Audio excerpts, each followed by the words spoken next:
even now.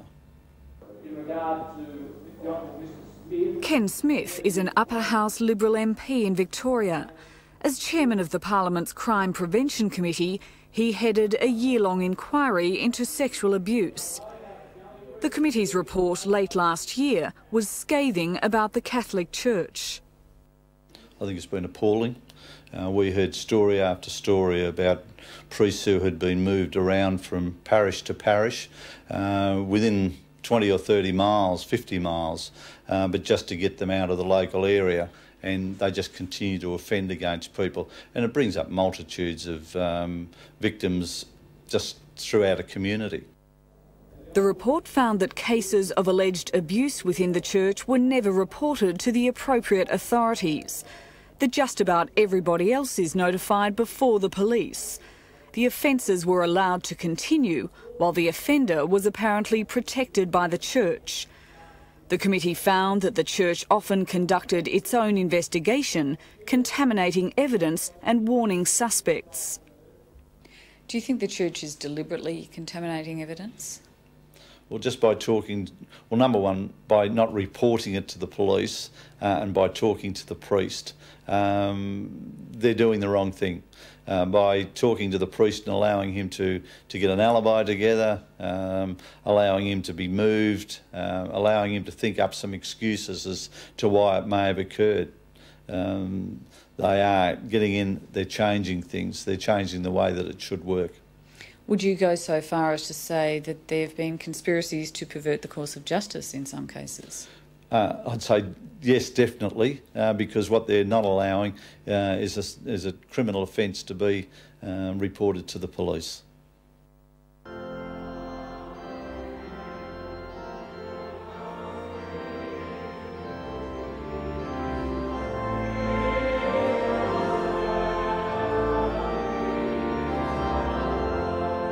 After decades of denial, the scandal of sexual abuse has come to a head for the church. The Australian Catholic Bishops' Conference has released an unprecedented statement of regret, read out in churches all over the country. We cannot change what has happened in the past, undo the wrongs that have been done, or banish the memories and the hurt. But the bishop's letter was no apology. What it was a move from denial to damage control. The church's greatest fear now is legal liability, so its statement was a carefully worded compromise that stopped well short of accepting blame. Perhaps you're highlighting a sort of a distinction between expressing regret and saying sorry. And I think there's perhaps a difference of opinion over what those words really mean. I suggest on the one hand there may have been advice legally that says if you say you're sorry you can be held to blame. So that's the view coming from the lawyers, that if you say you're sorry, it's admitting fault. Yes. Of blame. Yes.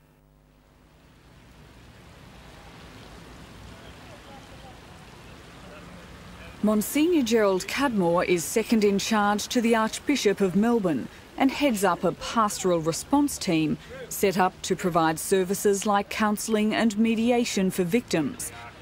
It's part of the church's new approach. Those who want this help must first sign a form acknowledging that the church does not accept legal responsibility. How much concern is there within the church over the question of legal and financial liability? I don't think I could describe the extent. Obviously there is some. I believe as custodians of the church's material goods, like any good housekeeper, one must be conscious of that. Protecting the assets. Protecting the assets, that's right.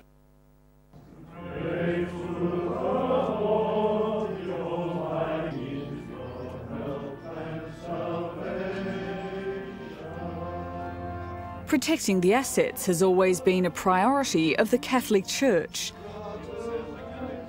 Back in the 11th century, Pope Gregory introduced celibacy so the church's riches would not have to be divided among heirs.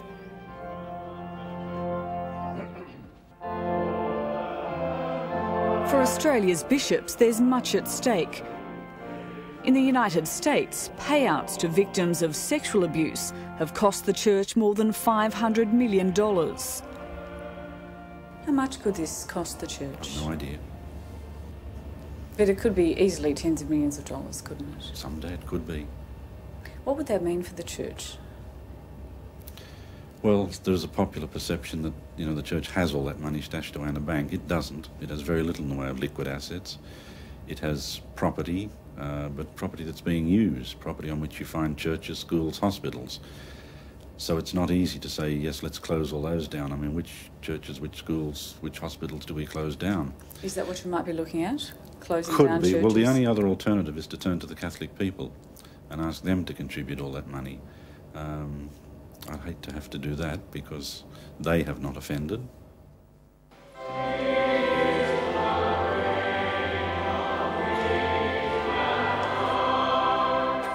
Four Corners has learned that the dilemma over who will pay stems from a deepening dispute between the church and its insurance company.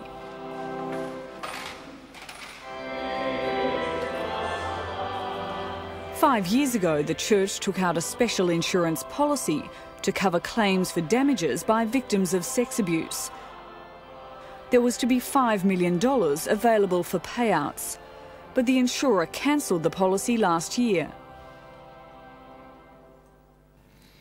Now, that special issues policy, as it was called, only existed for a couple of years. And as I understand it, there was a realisation that the contributions made by diocesan religious congregations was not sufficient to cover what was required. The annual reports of Catholic Church insurances show that by 1995, claims had grown alarmingly, and the need for remedial action was both urgent and imperative. With hundreds of new claims looming, the insurance company pulled the plug on the special policy. It's now refusing to pay any insurance in cases where sex offences were concealed by the church. If there's no insurance applicable, that's a big problem, isn't it? Oh yes, definitely. But again... how will the church deal with that? Well, the matter, I think, this is the reason why the legal suggestion that to be fair to both the church, to those who support the church, to those who are complainants, to those who are seeking damages, it would be better if that judgment and assessment of negligence, of responsibility, was settled by or determined by an outside body. By a court? By a court. So they'll be fought out in court? Well, I suspect that's the advice that I would accept at the moment, that that's the best and fairest way to proceed. And the church will defend itself as vigorously as it can? Well, if it believes it has not been negligence, so it should.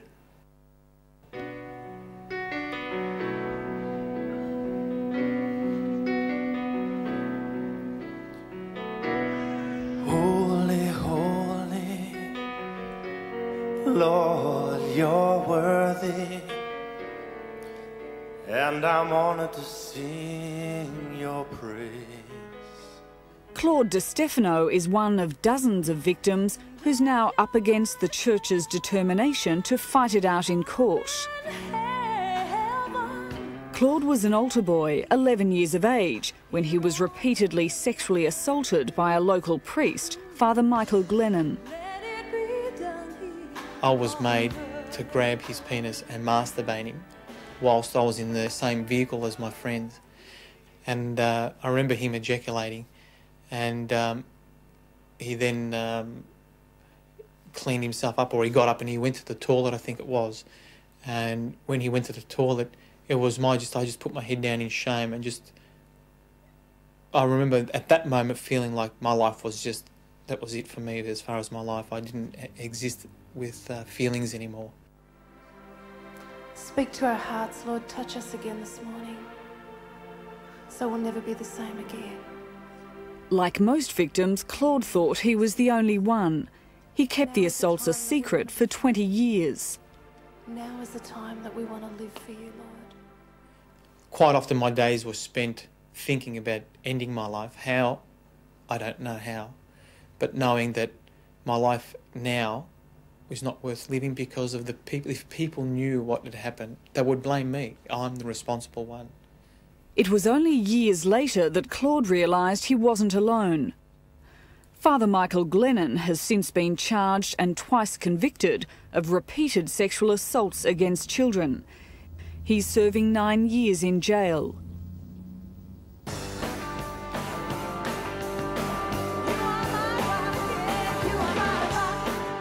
Claude Di Stefano has found himself a new church, one that he finds open and giving. Big contrast. It's huge. Whereas in the Catholic Church, I don't feel comfortable at all. It's something that I don't think I will feel comfortable in for a long time. And seeing what has happened to me and how it was all covered up and just denied. The whole thing was just denied. Claude is now suing the Catholic Church for negligence. But as every lawyer who takes on such a case is finding, the Church is an elusive legal target.